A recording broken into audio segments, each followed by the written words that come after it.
Eh bien, chers amis, nous vivons véritablement une période exceptionnelle, une période messianique. Il y en a qui disent pré-messianique, il y en a qui disent très messianique, il y en a qui disent toujours tout juste messianique. Mais enfin, nous vivons une période exceptionnelle. Rendez-vous compte que la paracha de la semaine commence par la fameuse rencontre entre Yaakov et Ésaü le poilu. L'homme couvert de poils comme un homme préhistorique, il est sorti du ventre de sa maman, Rivka. Il était déjà poilu comme un homme. C'est pour ça qu'on l'a appelé Esav, qui vient du mot ossé, assouille, qui signifie, voilà, il est fini, produit fini. Il est poilu comme un adulte.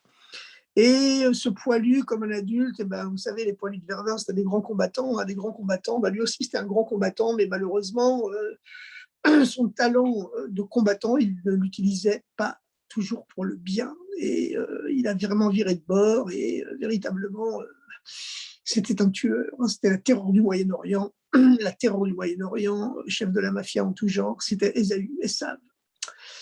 Et alors, voilà que Yaakov, son frère jumeau qui lui a ravi le droit d'aînesse et les bénédictions de son père, les bénédictions paternelles, à la suite de véritables subterfuges. Hein. On se souvient qu'il a profité de ce que son frère était affamé pour lui échanger le droit d'aînesse contre un plat de lentilles, d'où le fameux proverbe, la fameuse expression soyez intelligent, soyez lucide.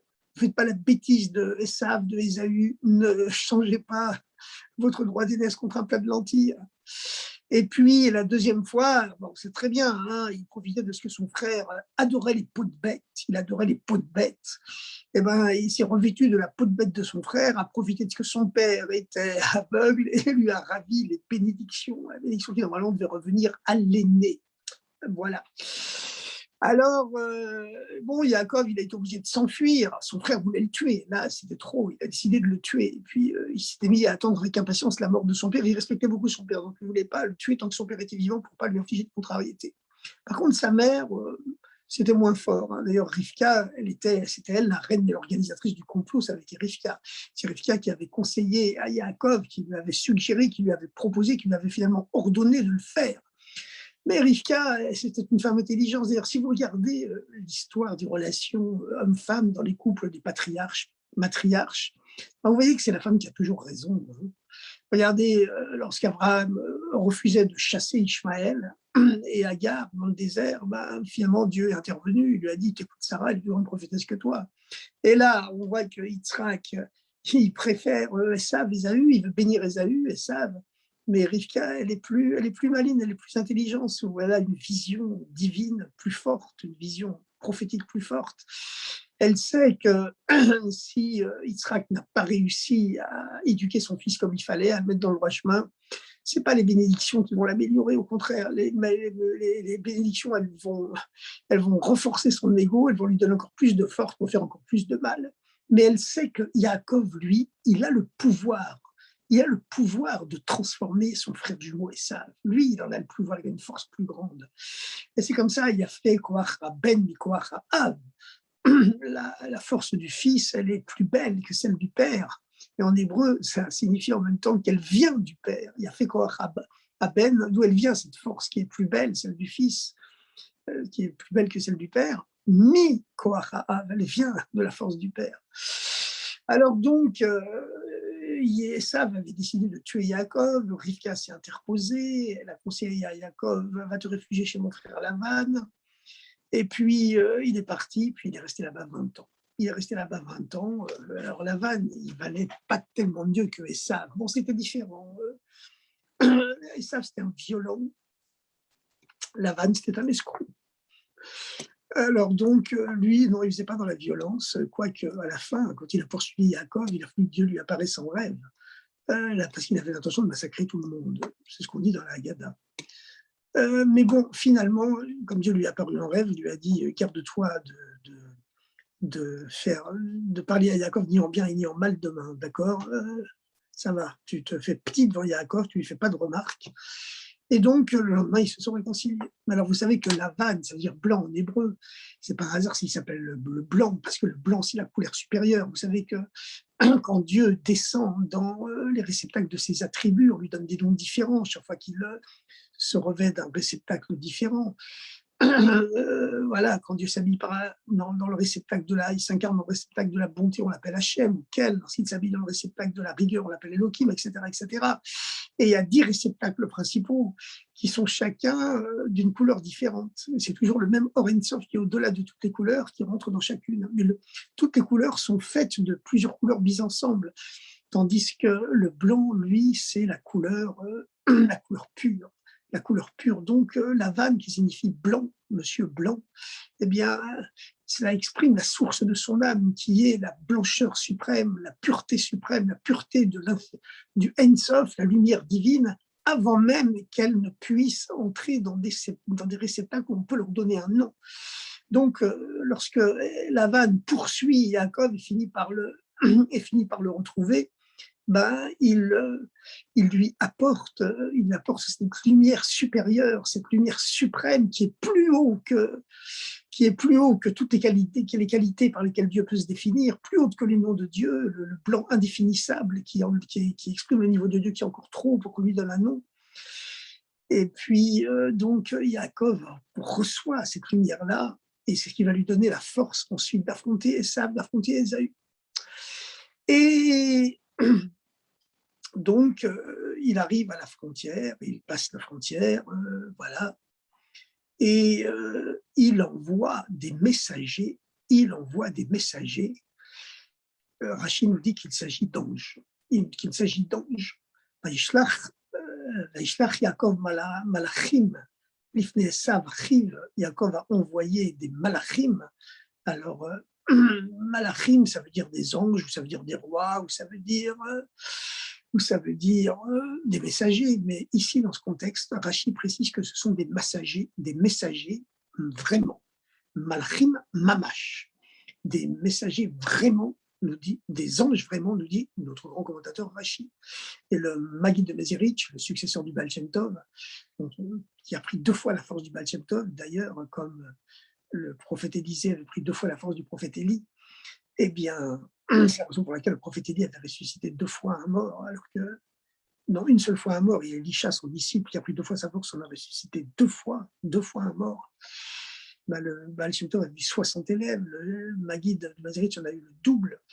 Bon, la quantité n'est pas toujours une preuve de qualité, mais chez certains hommes d'élite, leur spiritualité, elle est tellement forte, tellement puissante qu'elle arrive à pénétrer la matière, et ils n'ont pas seulement la qualité, ils ont aussi la quantité.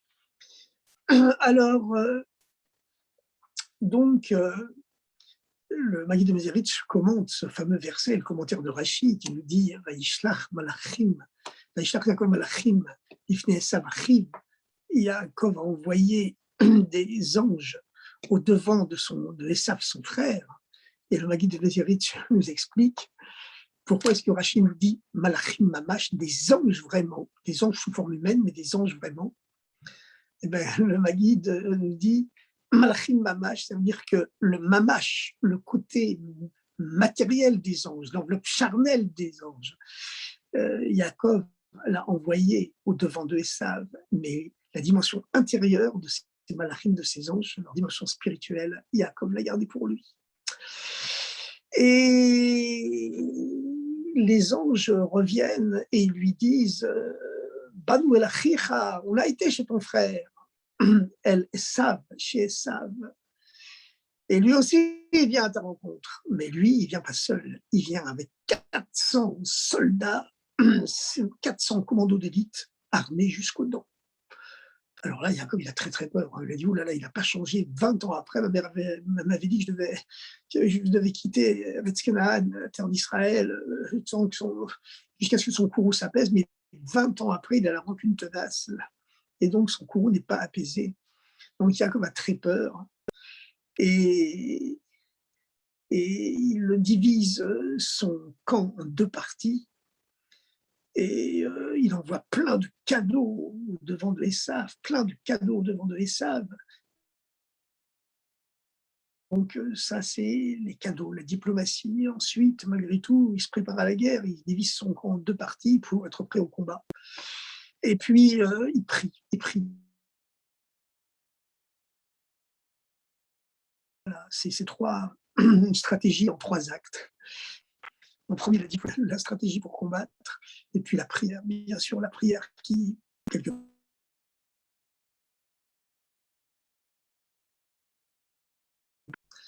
et puis il, tournait chercher quelque chose seul sur la rive en train de chercher ce qu'il n'a pas oublié. Les gens qui écoutent ce Zoom, ils sont tous des érudits, connaissent l'histoire, bien sûr. Brusquement, alors que la nuit tombe, un homme l'agresse, un homme l'attaque. Et l'homme le combat, et ils se combattent toute la nuit. Et c'est une lutte à la fois matérielle et spirituelle, parce que cet homme-là aussi, c'est un ange. Et ce n'est autre que l'ange de Esav, l'ange d'Ésaü, l'ange de la civilisation chrétienne occidentale, puisque Esav est l'ancêtre de la civilisation chrétienne occidentale, tout comme Ishmaël est sur le plan spirituel, sur le plan culturel. Il est l'ancêtre de la civilisation islamique. Alors, le combat dure jusqu'à l'aube et aucun n'arrive à prendre l'ascendant sur l'autre. Mais lorsque l'aube arrive, eh bien, l'ange, c'est un ange de la nuit. Il ne peut pas rester sur Terre pendant la journée, sinon il va se dissoudre dans la lumière du soleil. Et puis, il doit remonter au ciel pour dire la prière du matin. Donc, il essaie de se dégager de l'étreinte de Yaakov. Il lui dit, laisse-moi partir, car l'aube s'est levée. Sous-entendu, je dois aller m'acquitter de la prière des anges, dans le minyan des anges. Et Yaakov ne lâche pas son étreinte, il lui dit, je ne te laisserai pas partir tant que tu ne m'auras pas béni. Parce que la vraie bénédiction, c'est quand votre ennemi vous bénit, quand votre ennemi se réconcilie avec vous et vous bénit. Ça, c'est la suprême bénédiction. Et ce n'est pas un hasard si cette paracha de Vaishlach, la bénédiction de l'ange de la civilisation chrétienne occidentale, à celle de Yaakov, à Yaakov qui lui contient toutes les âmes du peuple juif en lui, eh bien, donc, c'est la civilisation occidentale qui va bénir toutes les âmes du peuple juif, tout le peuple juif. Et à ce moment-là, l'ange, qui est quand même un ange juif, parce que Esav, à la différence d'Ishmaël, Esav est juif. Ishmaël n'était pas juif, sa mère n'était pas juive. Elle était convertie au monothéisme, mais elle n'avait pas le statut de juif. C'était seulement Sarah qui l'avait. Par contre, Esav, c'est le fils de Rivka, aussi bien que Yaakov, donc il est d'une mère juive. Maintenant, c'est ce qu'on appelle un juif méchoumad, un apostat. Il a abjuré du judaïsme et il s'est converti à l'idolâtrie. Il adore les idoles. Il offre des sacrifices humains aux idoles, etc., etc. Mais il est juif parce que chez nous, l'apostasie n'est pas reconnue. Celui qui est né d'une mère juive, il reste juif. Il a fait le plus grand péché, la plus grande faute qui existe, et il reste juif. Voilà. Vous savez, il y a cette fameuse vidéo où on voit un homme qui passe devant le rabbi pour recevoir le dollar le dimanche et qui se présente au rabbi en lui donnant un livre et en disant au rabbi, voilà, je suis né juif, mais je suis converti au christianisme, la religion de l'Occident, voilà. Alors, le rabbi lui dit, écoute, tu as commis le plus grand péché, mais tu peux revenir et tu dois revenir. Alors l'homme se défend, il dit, mais je me sens très bien dans ma peau, je me sens très bien dans ma vie. Le rabbi lui répond, si on vit dans les ténèbres et on est persuadé que les ténèbres c'est de la lumière, et il n'y a pas de ténèbres plus grand que ça. Et le rabbi prend le livre et lorsque l'homme quitte, le quitte, le rabbi jette le livre à la poubelle en disant je te l'ai pris pour ne pas que quelqu'un d'autre fasse un péché en le lisant. En tout cas, Esav, c'était ça. Il avait apostasié, mais il restait juif, donc fondamentalement. Et d'ailleurs, plus tard, on sait que sa tête a été coupée et sa tête a roulé dans la tombe de la caverne de Adam et Ève, où étaient déjà entreposés Abraham et Sarah, et Yaakov et Léa, et Yitzhak et Rivka.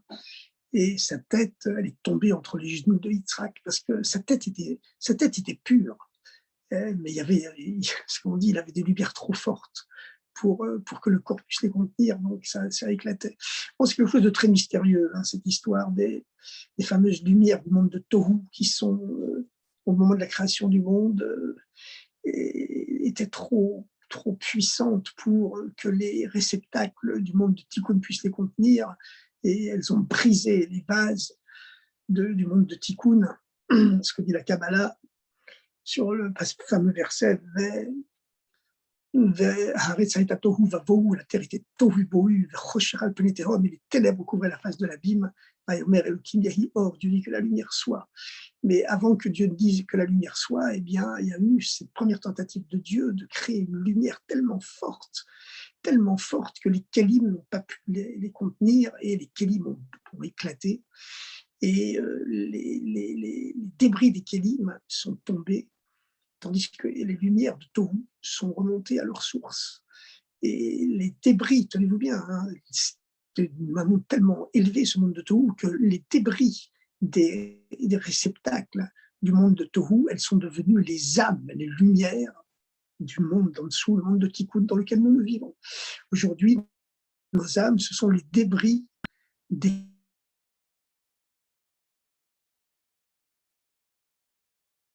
mondes de Tohu. Tandis que dire qu'il est trop fort. Or, la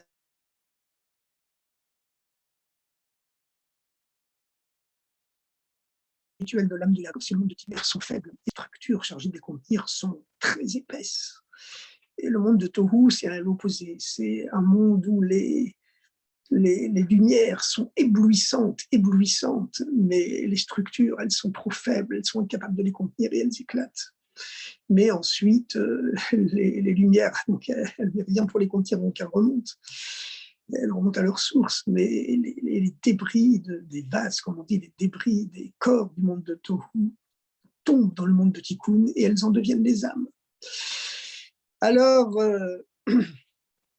Yaakov, donc, c'est l'incarnation sur terre du monde de Tikkun.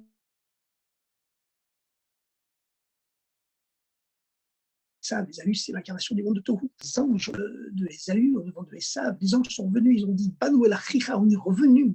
On a été chez ton frère, chez Esav, chez Ésaü. On a été, Banou el Achicha, on a été chez ton frère, El Esav, chez Esav. Parce qu'on a été chez ton frère. Ça veut dire, toi, pour toi, tu le ressens comme ton frère. Tu ressens que c'est vraiment ton frère.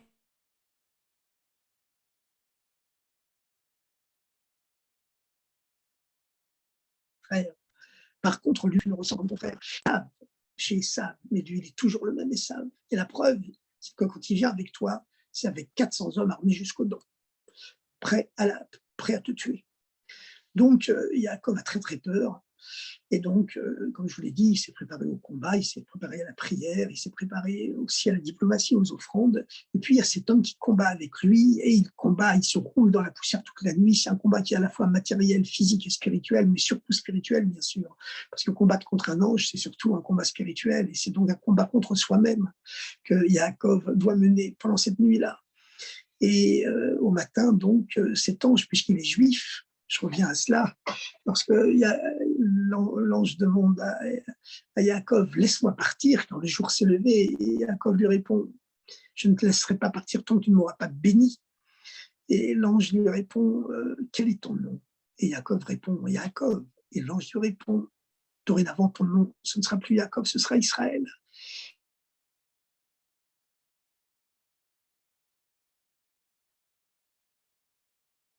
Le mot sar, qui veut dire les créatures terrestres, les créatures humaines et les créatures célestes, et tu as vaincu. Et donc, depuis ce jour-là, voilà, Yaakov, et seulement Yaakov, il est appelé Israël. Et alors, ce n'est pas un hasard si finalement, c'est l'ange de la civilisation chrétienne occidentale qui bénit toutes les âmes juives contenues dans l'âme. Les âmes juives destinées à jusqu'à la fin des temps, dont le Midrash nous dit que sa beauté était celle de Adam Arishon. Adam, le premier homme, avait contenu toutes les âmes de l'humanité destinées à naître jusqu'au temps messianique et même après. Et il les a fait tomber par le péché de l'arbre de la connaissance. Mais Yaakov, dont le Midrash nous dit que sa beauté était celle de Adam, eh bien, il a aussi réussi à contenir, à inclure en lui toutes les âmes de l'humanité destinées jusqu'à la fin des temps, et il les a relevées. Mais voici maintenant que voilà, l'ange de la civilisation chrétienne occidentale a béni le peuple juif, tout inclus dans l'âme de Yaakov. Alors, cependant, on voit qu'à cette époque-là, eh bien, Esav, malgré tout, n'a pas été purifié. Esav n'a pas été complètement purifié, puisque les anges reviennent et ils disent à Yaakov, on a été chez ton frère, mais lui reste toujours le même Esav, le tueur. Il vient à ta rencontre avec 400 hommes armés. Ces 400 hommes, dont nous dit le Midrash, étaient la réaction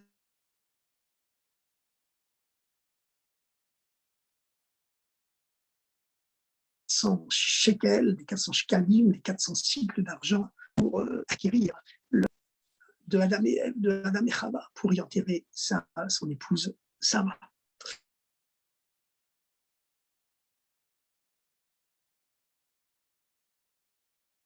Et voilà, il avait donné un signe qui réalisé sur ces 400 ans plus tard. Maintenant, ce n'est pas un hasard si ce chapitre où l'ennemi par excellence de Yaakov, l'ange de Esav, eh bien, le bénit, puisque ce n'est pas un hasard si ça se trouve dans la semaine, Parashat Vaishlach, la section du livre de Vaishlach, entre la fête de Yutet Kislev, qui marque la libération de prison du premier rabbi de Lubavitch, et la fête de Yud Kislev, qui vient de se dérouler aujourd'hui, qui marque la libération de prison de son successeur et son fils, le deuxième rabbi de Lubavitch, Rabbi Dovber. Parce qu'on sait que lorsque le premier rabbi de Lubavitch a été libéré de prison, eh bien c'était juste au moment où il était en train de lire les Tehillim et il disait le fameux verset « Pada v'shalom nafshi » mon âme a été rachetée dans la paix. « Ki berabim hayu imadi » mon âme était rachetée dans la paix, mikrav de ceux qui me combattaient.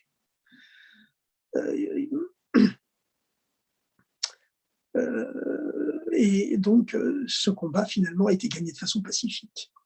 Et ça a été le cas également pour le deuxième rabbi, quand il a été libéré de prison. C'était le jour où, dans le décompte mensuel de la lecture des Tehillim, selon ceux qui font Chitat, eh bien, il y avait, aujourd'hui, on a lu le fameux passouk, Padam et Shalom Nafshi, mon âme a été rachetée dans la paix.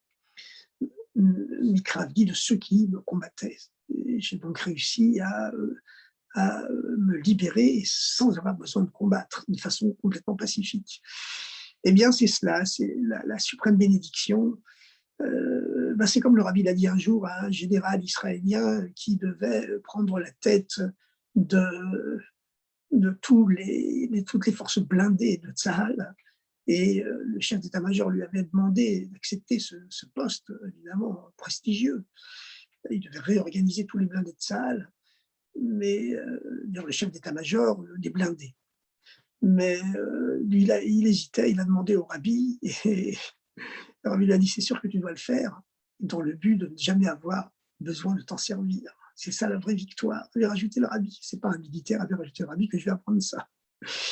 Donc c'est ça, être racheté dans la paix. C'est cela la véritable victoire. Et donc à partir du moment où l'ange de Esav a été vaincu, eh bien Esav ne peut plus rien faire sur terre. Et donc le lendemain matin, évidemment, Yaakov se prosterne effectivement devant lui. Il utilise toujours toutes les structures de la comédie humaine. Voilà, on est obligé de jouer le rôle et d'accepter de jouer le rôle de l'humanité normale. Mais finalement, Esav court à sa rencontre et l'embrasse, avec tous les commentateurs, tous les midrashim, les milliers de midrashim qui courent à ce sujet, les midrashim qui disent qu'il a voulu le mordre et l'égorger avec ses grandes dents pointues, mais qu'à ce moment-là, le cou de Yaakov est devenu comme du marbre. Mais bon, il y a beaucoup de midrashim, mais enfin la majorité des commentaires disent que même si ensuite leur réconciliation n'a pas été totale, parce que si Yaakov de son côté était prêt à accueillir le Messie, eh bien Esav lui n'était pas prêt. Et donc il aura fallu attendre plus tard et les deux hommes se sont séparés. Les hommes se sont séparés. Et c'est seulement en temps messianique que Esav et Yaakov, le peuple juif et l'Occident chrétien, donc, seront complètement réconciliés. Mais aujourd'hui, nous avons déjà des preuves de cela. Nous avons des preuves, comme le dit le rabbi, que le monde est prêt à accueillir le Messie. Je vous rappelle que ces fameuses années 1989, 90, 91, qui étaient les années de l'apogée du rabbi, où sa dimension messianique, elle s'est dévoilée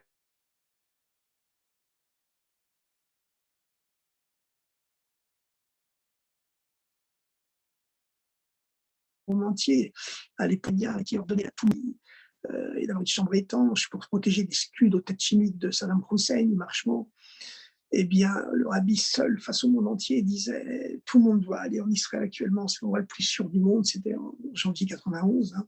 Décembre, janvier 91, voilà, presque à la même époque que maintenant, quasiment à la même époque que maintenant. Et il n'y aura pas d'attaque chimique, il n'y aura pas d'attaque au gaz, il n'y aura pas besoin de se servir des masques à gaz.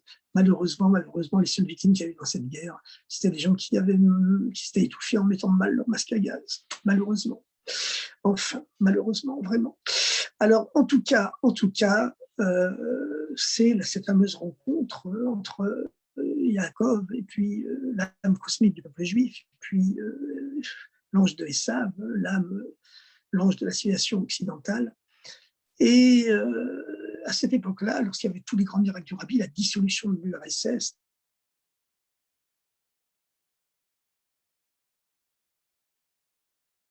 miraculeuse, celui qui et qui avec son rideau de fer, on ne pouvait jamais traverser, on ne pouvait pas sortir du RSS. C'était véritablement une Égypte moderne. On disait que pas un seul esclave n'avait réussi à s'enfuir d'Égypte. Eh bien, l'URSS, on ne pouvait pas sortir du RSS. Il y avait le rideau de fer qui rendait ce pays hermétique au reste du monde. Puis d'un seul coup, ce rideau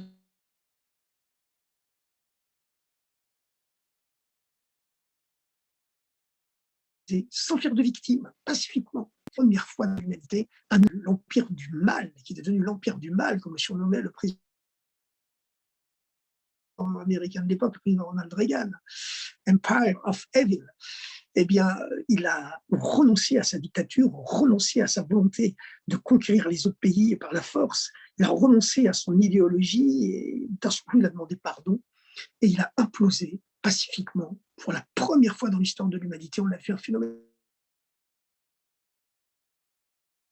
n'est jamais produit qu'un empire qui s'est donné la force et l'idéologie de conquérir le monde par la violence et qui opprimait sa population, ça ne s'est jamais produit qui renonce de lui-même pacifiquement.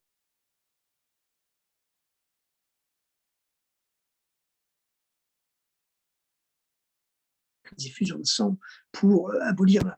Il a fallu la même chose pour la Révolution anglaise. Il a fallu pour la libération des esclaves américains, et la dictature de la tyrannie tsariste en Russie. Il a fallu les 50 millions de morts de la Seconde Guerre mondiale dans tous les peuples du monde pour abolir la tyrannie nazie. Et là, d'un seul coup, cet empire du mal qui s'est doté de vecteurs nucléaires capables d'anéantir la planète entière et qui peut engloutir l'Europe occidentale en quelques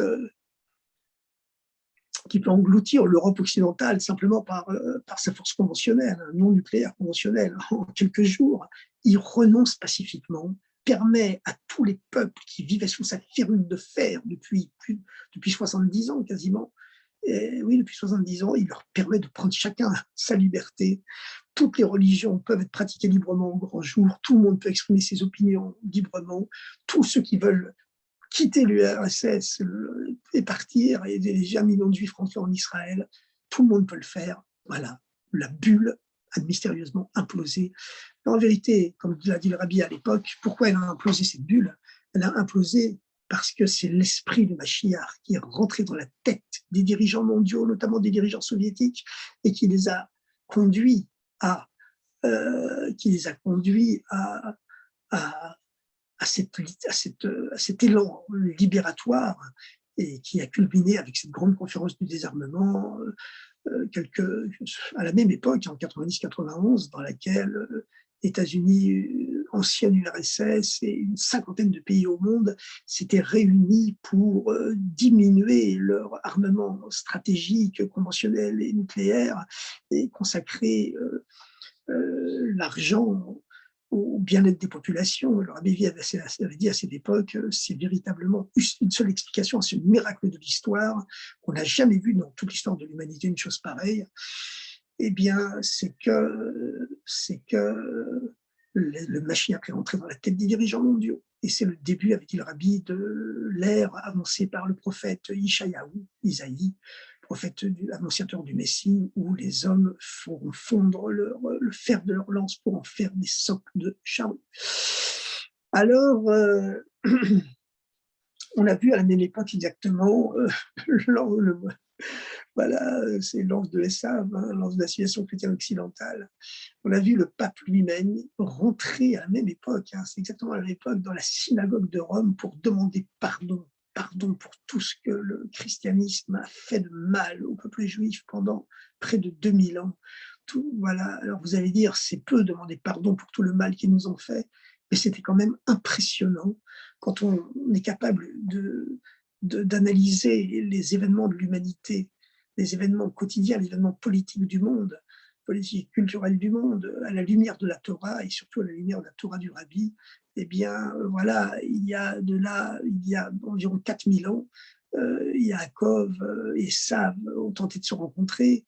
Yaakov était prêt déjà à la libération messianique. Il s'était complètement purifié dans les 20 ans qu'il avait passé chez Lavan. Il avait été capable d'absorber, d'intérioriser les lumières supérieures, cette blancheur suprême, cette blancheur céleste absolue qui est plus haute que, que les qualités de Dieu lorsqu'elles descendent symboliquement dans des réceptacles de couleurs qui désignent soit la bonté, soit la rigueur, etc.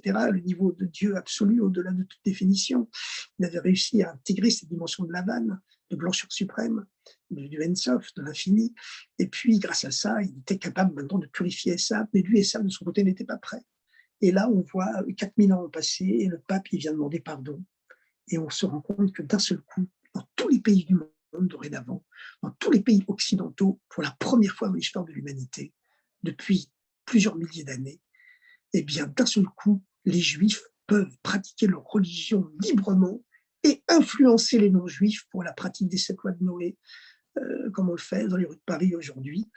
Et voilà, comme moi je l'ai fait aujourd'hui rue des Rosiers, par exemple. Alors c'est impressionnant quand on transmet aux non-juifs qui font la queue devant l'As du Falafel, il y a une queue de 50 mètres d'un côté, de 100 mètres de l'autre côté, on leur transmet les 7 lois de Noé, mais ils nous accueillent avec des grands sourires, ils sont heureux, enfin, quelqu'un vient leur donner un sens à leur vie, ils nous remercient, alors que voilà, et puis il y a les policiers qui protègent les écoles juives, ces mêmes policiers qui mettaient nos parents dans les camps de concentration, aujourd'hui ils protègent des écoles juives, c'est ces mêmes policiers, qu'est-ce qui s'est passé? Ils ont changé comme ça. Qu'est-ce qui s'est passé dans leur tête pour qu'ils changent comme ça d'un coup? Vous direz, tout ce qu'on leur dit, ils obéissent, mais pourquoi les chefs d'État ont changé comme ça? Bah, il y a une seule solution, c'est le Messie qui rentre dans leur tête. Ça, c'est ce que dit le Rabbi. Mais celui qui n'a pas les yeux complètement obstrués par le mensonge médiatique et qui sait voir les événements de leur véritable dimension, ben, on voit que c'est vrai. Comme dit le Rabbi, la seule chose qu'il faut faire, c'est ouvrir les yeux. C'est un travail d'ouvrir les yeux. Mais comme le Rabbi l'avait dit à l'époque, et c'est à plus forte raison valable aujourd'hui, ouvrir les yeux.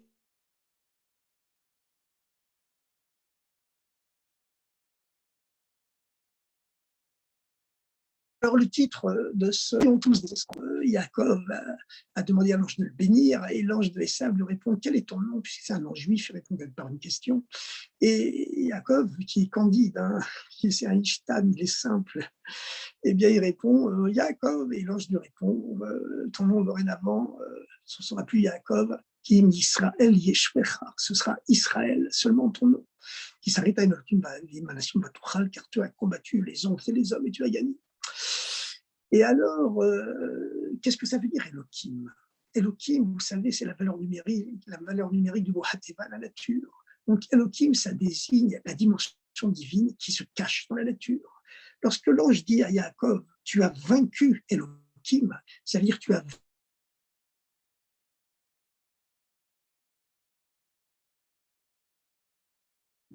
que Elohim.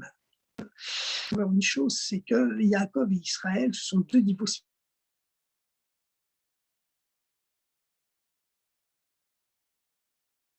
différents, complètement différents, comme on va dire. Même Israël exprime un niveau spirituel très supérieur à celui de Yaakov, et bien malgré tout, contrairement à ce qui s'était passé avec Abraham, Abraham aussi avait changé de nom. Au début de sa vie, il s'appelait Avram.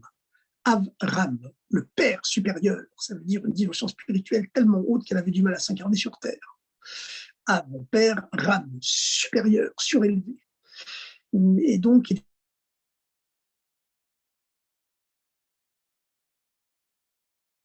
il tellement élevé qu'il était incapable d'avoir. Et Dieu a dû, qui est la lettre du souffle,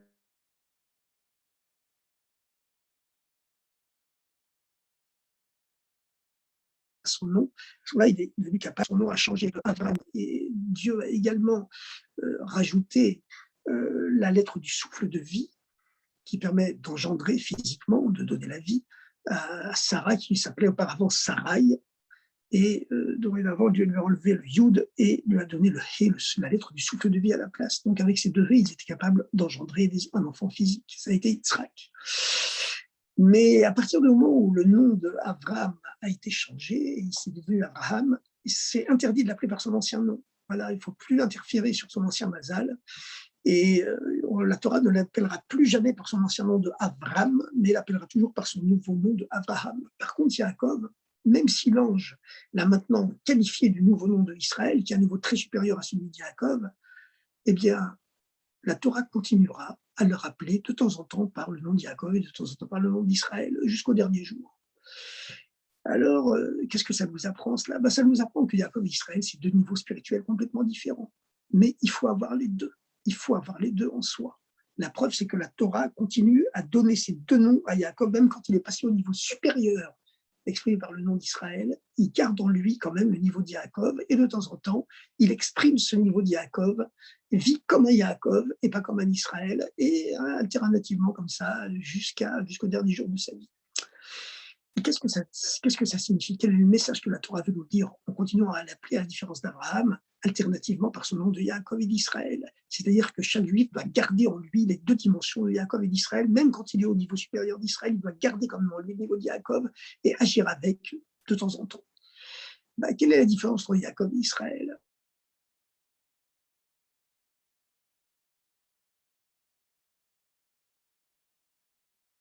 Quand il est né, il était agresseur. Le talonneur, je suis sûr de roue, dans les courses cyclistes, dans le Tour de France par exemple, scientifiquement, un coureur qui roule en tête face au vent, face au vent contraire surtout, il brûle 2 fois plus d'énergie que celui qui est dans sa roue. Donc il y a les petits malins, les profiteurs, les suceurs de roue, comme on les appelle dans le vocable cycliste, eh bien, ils ne se fatiguent pas, hein, ils sont en train de rouler dans le sillage de l'autre. Voilà, et Lucius Laroux, ils sont en train de rouler dans son sillage, ils brûlent 2 fois moins d'énergie, et puis lorsqu'on arrive au sprint, au dernier moment, comme l'autre est complètement épuisé, il le dépasse et il gagne. Voilà, c'est la déloyauté personnifiée. C'est Yaakov, c'est Yaakov. C'est un talonneur, il agrippe le talon.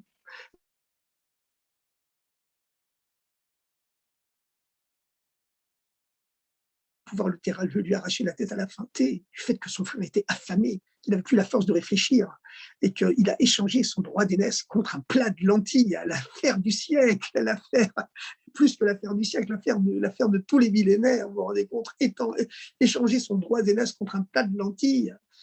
Alors, voilà, ça rappelle une histoire. J'avais des amis qui devaient acheter une villa en banlieue, et c'était des rabbins importants qui avaient un rôle important à Paris.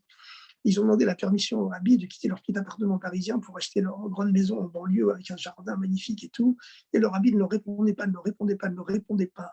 Et ils s'entêtaient à poser la question, le rabbi ne leur répondait pas. Mais on sait que lorsque le rabbi ne répond pas, quand on l'a demandé plusieurs fois, ça veut dire que c'est formellement non. Alors finalement, il y a Rachou Lazibov qui leur a dit, écoutez, vous n'allez pas vendre votre droit d'aînesse contre.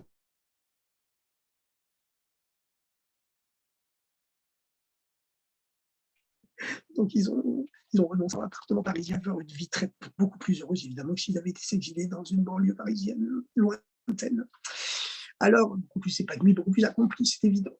Maintenant, euh, chaque juif doit avoir en lui donc ces deux niveaux de Yaakov et d'Israël. Alors, Yaakov, donc, c'est l'escroc. C'est celui qui prend tout par derrière. Pour recevoir les bénédictions de Yitzhak, il n'a pas hésité à se déguiser dans la peau de bête de son frère pour profiter de ce que son père était aveugle et escroquer son frère et lui voler encore une fois les bénédictions après lui avoir subtilisé le droit d'aînesse. C'est quelqu'un qui est incapable de combattre face à face à la loyale. Tout ce qu'il obtient dans la vie, il ne peut le prendre que par la ruse. Israël, c'est le contraire. La racine du mot Israël, c'est ça, le prince, celui qui combat face à face. Et puis finalement, il a été obligé, lorsqu'il a été acculé le dos au mur avec l'ange des sables qui voulait l'étrangler. Il a été obligé de se battre face à face à la loyale. Là, il n'y avait plus de chemin, il n'y avait plus possibilité de faire autrement, ni à droite et ni à gauche. Et finalement, face à ce combat à la loyale, entre guillemets, face à face avec l'ange céleste de Esav, il a réussi à gagner, il a réussi à vaincre et à se faire bénir par l'ange de son ennemi. Donc, à utiliser toute la force de son ennemi.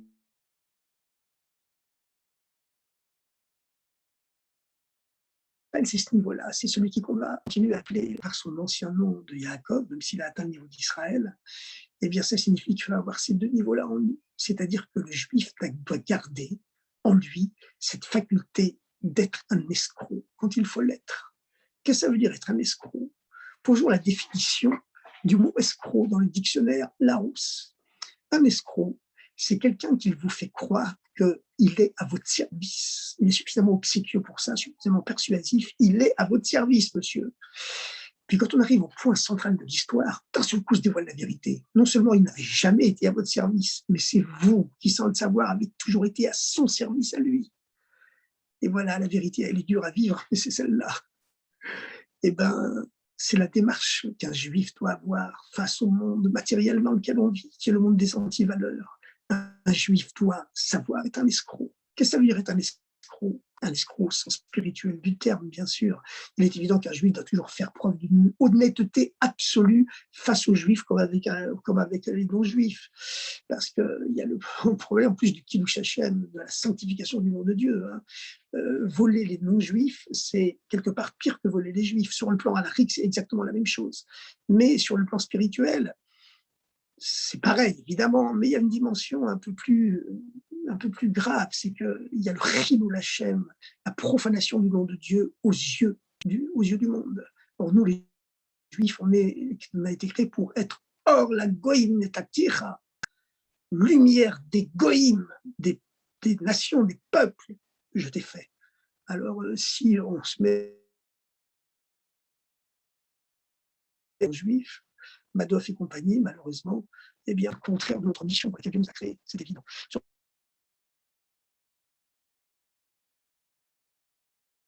Voler les non-juifs, c'est aussi grave que voler les juifs. En spirituel, c'est quelque chose d'encore plus grave, quelque part, hein, bien sûr, spirituellement. Et d'ailleurs, le Rabbi Rachab, vous savez, c'était le 5e Rabbi de Lubavitch.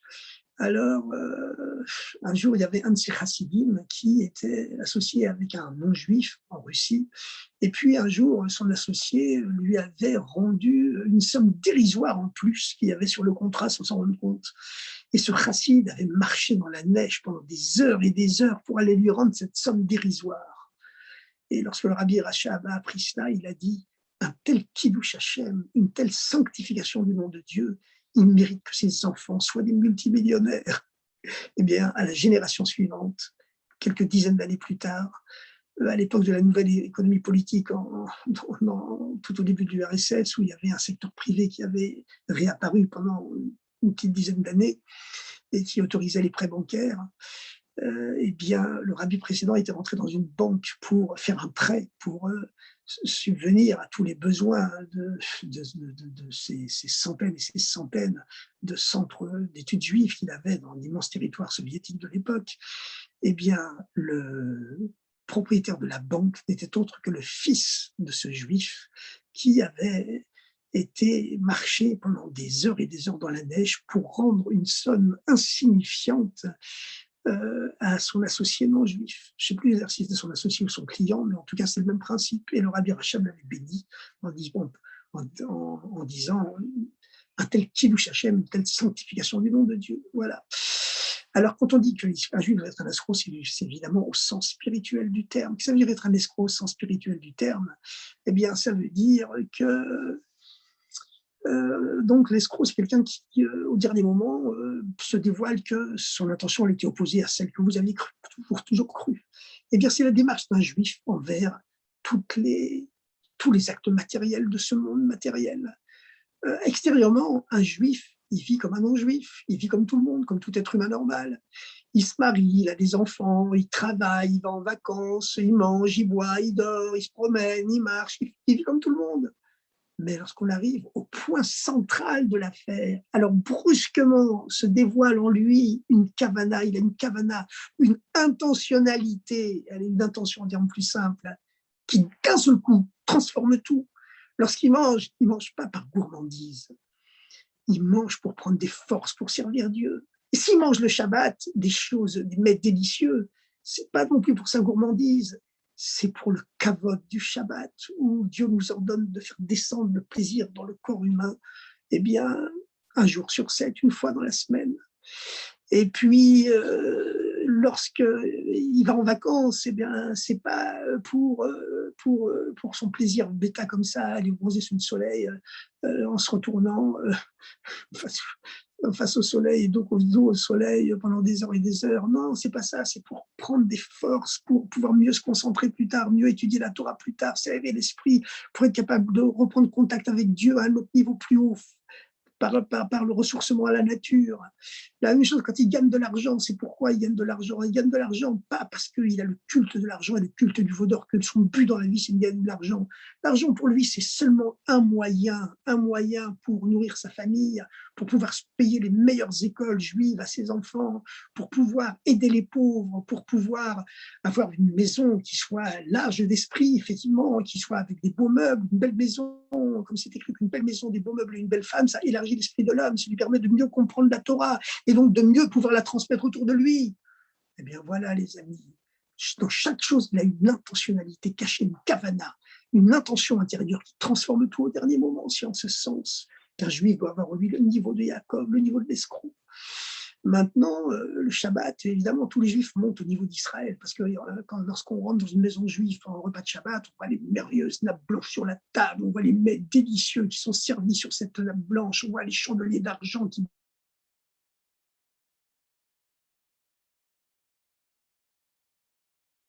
Ben, ici, il n'y a pas besoin d'une intentionnalité évidente. Maintenant, vous savez que les lettres hébraïques, elles sont chargées.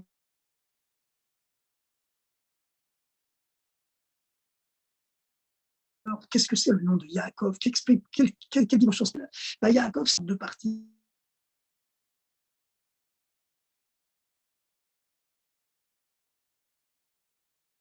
Petit de l'alphabet, c'est la première lettre de Dieu, le niveau le plus haut de Dieu, le niveau le plus haut du divin. Le yud, c'est comme un point, un point. Et dans l'être humain, ça symbolise l'effort de l'être humain qui veut perdre son ego, ne devenir plus qu'un seul point, qui lui permet de s'inclure dans le néant et comme ça s'unifier à Dieu. Et donc le yud, dans l'être humain, ça symbolise l'âme. Yud Ekev. Yaakov, ça se divise en deux parties. Yud Akov, Akov, ça vient du mot Ekev, le talon. Yud, c'est l'âme, la parcelle de Dieu qui est présente en l'homme. Et Yud Ekev, le talon de l'âme, ça signifie que c'est seulement le talon de l'âme qui est dévoilé dans Yaakov. Le niveau le plus bas de l'âme seulement est dévoilé en lui. Par contre, l'anagramme de Israël, c'est Li Roche. Li, à moi, il n'y a que Dieu qui peut dire moi, la tête de l'âme, la tête, le niveau le plus haut de l'âme qui est dévoilé en Israël. Alors que c'est seulement le bas de l'âme, le niveau le plus bas de l'âme, le talon de l'âme qui est dévoilé dans l'être humain, bah, il ne peut pas affronter les choses en face, il est obligé de ruser tout le temps, de prendre les choses par derrière. Parce que le monde cache Dieu. Il ne voit pas Dieu dans le monde, il ne voit que des formes physiques extérieures. Par contre, le niveau d'Israël, l'Iroche, c'est que la tête de l'âme, le niveau plus haut de l'âme se dévoile en lui. Alors d'un seul coup, l'ange peut lui dire, on t'appellera dorénavant Israël, parce que tu as dévoilé le niveau le plus haut de ton âme, et lorsque le niveau le plus haut de l'âme se dévoile, qui s'arritaï Elohim, tu as combattu Elohim, Vatuchal, et tu as vaincu.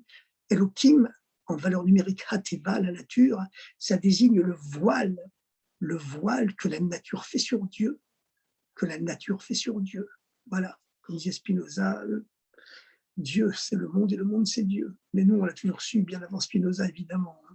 Seulement, je fais une petite parenthèse là, Spinoza, justement, il s'arrêtait à Elohim. Pour lui, Dieu n'était que la nature, même si la nature n'était que Dieu.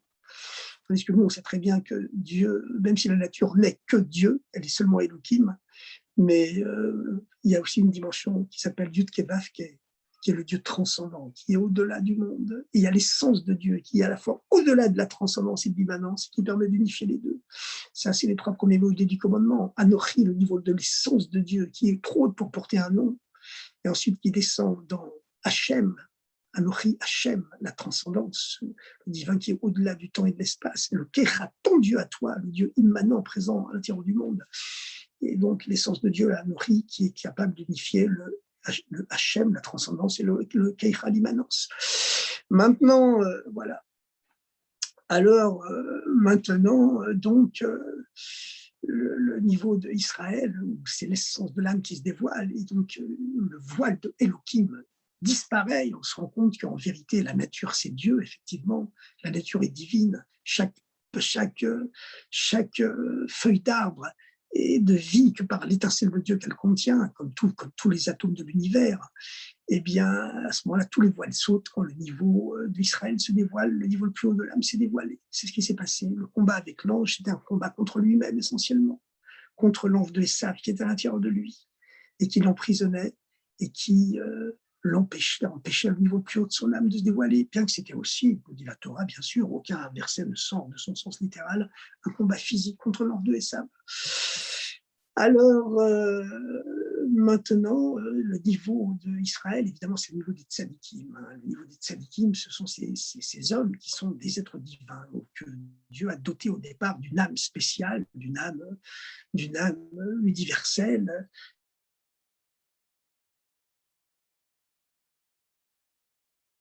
Et que les tzadikim, quand ils voient le monde matériel, dévoilent la divinité.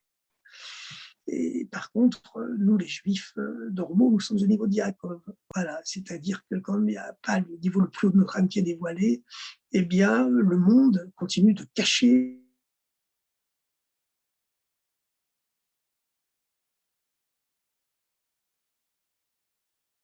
lui. Il y a la fameuse traversée de la mer, c'est ouverte. Les Hébreux, à l'époque, on marchait à pied sec dans la mer. Ça signifie que la mer, elle cache tout ce qu'elle contient et que d'un seul coup, la force divine cachée dans la matière, eh bien, elle s'est dévoilée d'un seul coup, elle s'est ouverte, elle s'est dévoilée au fond de la mer.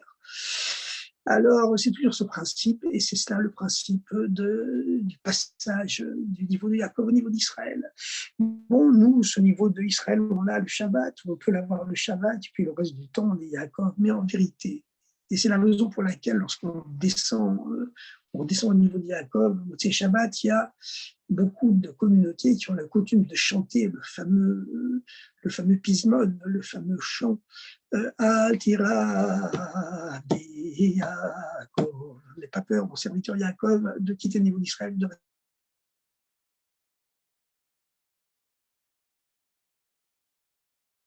Alors, chers amis, nous vivons maintenant, ou alors un temps qui est carrément. Voilà, le fait que Dieu nous a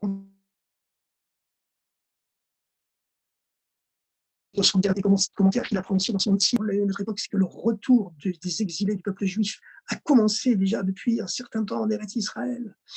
Et que ce retour, cette aliyah actuelle en Eretz Israël, c'est la aliyah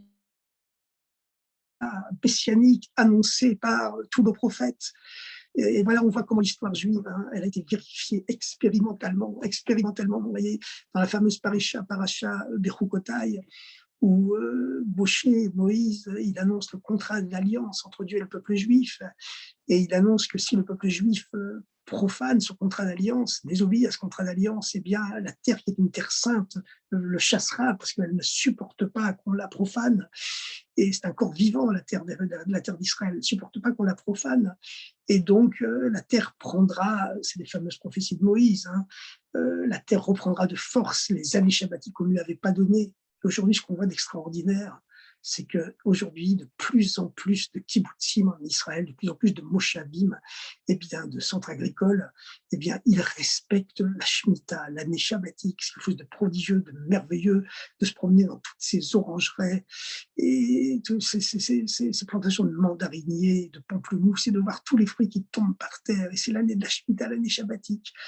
Et véritablement, ce retour, on voit qu'il n'est pas seulement matériel, il est aussi spirituel. Cette teshuva, qui veut dire retour en hébreu, c'est pas seulement seulement matériel, c'est aussi spirituel.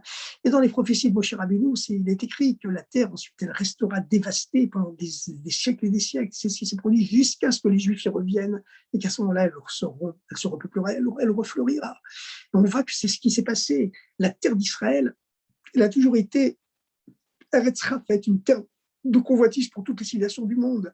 Les croisés, les chrétiens, les musulmans, les chiites, les sunnites, etc., les orthodoxes, ils se sont tous entretués pour conquérir cette terre. Mais dès qu'ils l'avaient conquise, eh bien, c'est comme un jouet immérité dans les mains d'un enfant. L'enfant n'a pas mérité ce jouet. Et il se rend compte finalement que ce jouet pour lui n'est pas pour lui. Et puis inconsciemment, c'est l'acte manqué, il le casse. Et puis voilà, alors qu'il s'était tellement battu, il avait saoulé ses parents pour l'avoir.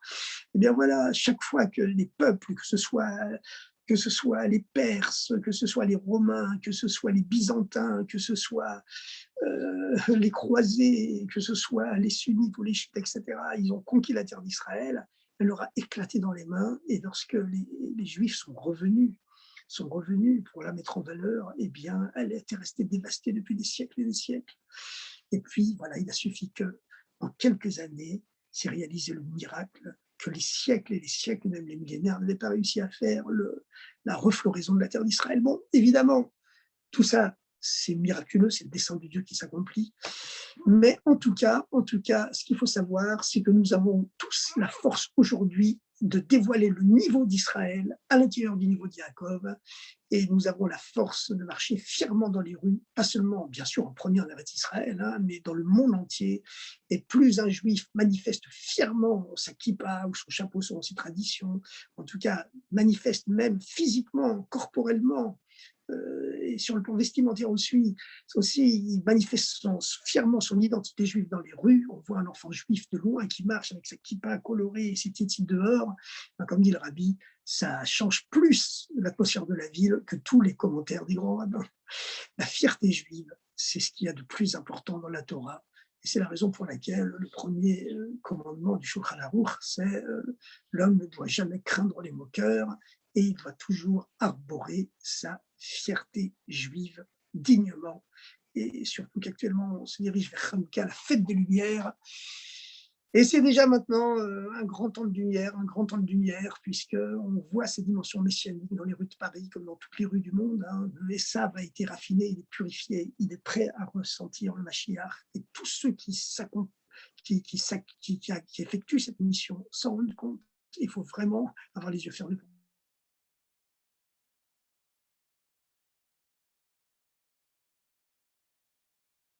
Chers amis, à très bientôt. Entre Yud qui se lève, la circoncision du chassid,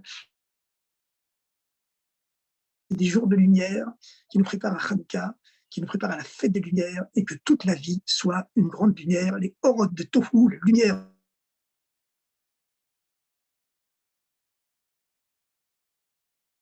fantastiques, incarnables, le tikkun, dans ce monde matériel, dans ce monde-ci. L'essentiel, c'est que ça déborde, bien entendu, de façon pacifique. Razak, Razak.